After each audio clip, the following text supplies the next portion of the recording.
आता माऊल्या अंतकरण तुमचं आईच आहे, जरा भावना दृष्टीने ऐका पहा.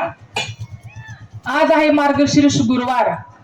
एक वेळेस माऊली तुम्ही नका उपवास करू गुरुवारचा, हो नका शरीराला त्रास देऊ.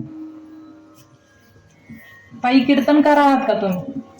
असाच प्रश्न असेल ना. तुम्ही म्हणता व्रत वैकल्य नका करू, नका करू.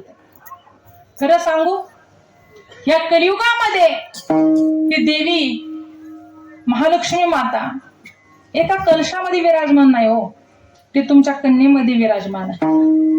आज आपल्या भारत देशातील, आपल्या महाराष्ट्र राष्ट्रातील एक मुलगी सुरक्षित नाही, याचं गांभीर्य सगळ्यांनी ठेवा.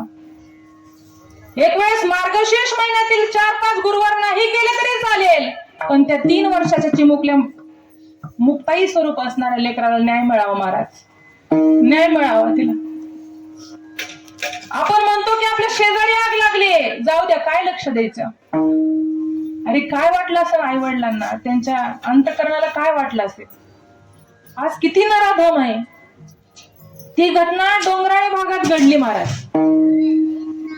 3 वर्षाच्या लेकराला काय कळतं हो माऊली. दृष्टी बघा ना त्या नालायकाची. 3 वर्षाच्या लेकराला सुद्धा सोडलं नाही महाराज. आज आपण शांत आहोत, अशी किती नराधम घराघरामध्ये तयार होतील सांगा ना तुम्ही. मी तर म्हणन त्या काळातील रावण बारा होता हो. त्यांनी सीता मातेला पळवून नेलं, अपहरण केलं, पण 2 बोट सुद्धा लावली नाहीत महाराज. पण आजकालचे रावण ही उपमा सुद्धा त्यांना कमीच पडते असं मला वाटतं. कुठंतरी आया बहिणींची आबरू वाचवणारा छत्रपती शिवाजी महाराज जन्माला यावा घराघरामध्ये, आणि छत्रपती शासन या ठिकाणी महाराष्ट्र भूमीमध्ये पुन्हा एकदा निर्माण व्हावं महाराज.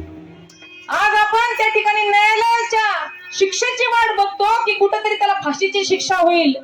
न्यायालयाला एवढीच विनंती आहे माऊली की तो अपराधी तुमचा नाही, तर ह्या जनसामान्यांचा आहे, त्या आईवडिलांचा आहे, ज्याची 3 वर्षाचं लेकरू त्या ठिकाणी हरवलंय महाराज. काय स्वप्न असतील हो त्या बापाची. गावात जातो, कामाला जातो, रात्रीचा दिवस करतो, माझी चिमुकली दुडदुड धावतीये, पायातलं पैंजण त्याला ऐकू येत नसेल. आज पांढऱ्या वस्त्रामध्ये लिपटून त्या लेकराला आणलं, अक्षरशः बघू सुद्धा वाटलं नाही, ज्या स्वरूपामध्ये पोलिसांना ते सापडलं महाराज. सांगण्यासारखी गोष्ट आहे महाराज. वाईट परिस्थिती आहे. ज्या मातेच्या उदरातून आपण जन्म घेतला ना, त्या जर उदराची तुम्हाला किंमत नसेल ना माऊली, तर इथंच तुमचा अंत आहे, लक्षात ठेवा. फक्त आपण पेटून उठलं पाहिजे सगळ्यांनी. भर दरबारामध्ये, भर चौकामध्ये त्यांना रगामाला त्या ठिकाणी फाशीची शिक्षा द्यावी, नाहीतर त्या ठिकाणी छत्रपती शिवाजी महाराजांनी जे शासन आणलं होतं ना, त्याला आडवं कापावं महाराज. त्यावेळेस हे कुठेतरी नराधमांचं जे अतिआक्रमण आहे, अन्याय अत्याचार कुठेतरी बंद होतील माऊली. पण आपण नवरात्र आलं की देवीची उपासना करतो, मार्गशीर्ष महिना आला की देवीची उपासना करतो, पण खरी देवी चालत्या बोलत्या लेकरामध्ये आहे हो महाराज. ती लेकरू त्या ठिकाणी सुरक्षित नाही. का सुरक्षित नाही? त्याला जबाबदार आपण आहोत. आपलं लेकरू कुठं खेळतंय, कुठं जातंय. मी तर म्हणून बाहेरच्यांकडून धोका नाही, आपल्या जवळच्यांकडून धोका आहे महाराज.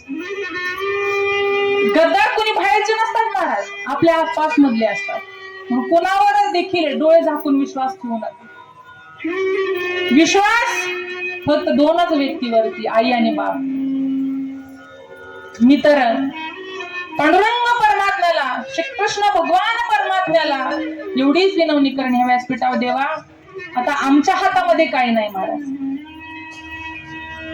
ज्यावेळेस अनेक अन्याय अत्याचार वाढले, दैत्यांचा संहार करण्यासाठी देवा तू या ठिकाणी मृत्यू लोकांमध्ये आला असेल. आज तुझी या समाजाला, आमच्यासारख्या माता भगिनींना तुझी गरज आहे देवा. द्रौपदीचं वस्त्र हरण झालं, त्यावेळेस द्रौपदी मातेने उशिरा तुला आवाज दिला म्हणून तू आला असशील कदाचित. आज आम्ही सगळेजण एकत्रित येऊन त्या लेकरासाठी आवाज देतो माऊली, आवाज देतो. तू कुठंतरी धर्म वाचवण्यासाठी या ठिकाणी मृत्यू लोकांमध्ये यावं, कोणाच्या तरी रूपामध्ये माऊली. का नाही अरे जग जेठी देई बेटी एक वेळा, देई बेटी एक वेळा. आपण फक्त साथ घालायची महाराज त्या भगवंताला. कधीतरी लेकरांना न्याय मिळेल, आपल्याला लाडक्या बहिणीचे नाही महिन्याला काही भेटले तरी चालतील. मग घराघरामध्ये एक स्त्री, एक मुलगी त्या ठिकाणी सुरक्षित राहावी. मार्गशीर्ष महिन्यामध्ये महालक्ष्मी मातेला एवढंच प्रार्थना करेन. मार्गशीर्ष गुरुवार ह्या नावामध्ये देखील एक गोष्ट दडलेली आहे. त्याची जर फोड केली आपण महाराज शब्दाची, तुम्हाला एका वाक्यात सांगून जाते. मार्गशीर्ष गुरुवार, मार्ग असा असावा, मार्ग असा असावा की जेथे शीर्ष नम्रतेने झुकावे. मार्गशीर्ष गुरुवार, गुरु असा असावा की मस्तक वारंवार झुकावे. गुरुवार म्हणून या ठिकाणी भक्ती करा, भावनेने करा, श्रद्धेने करा. एखाद्याला उपवास नाही जमत, नका करू, परंतु नामस्मरण करायला चुकू नका महाराज.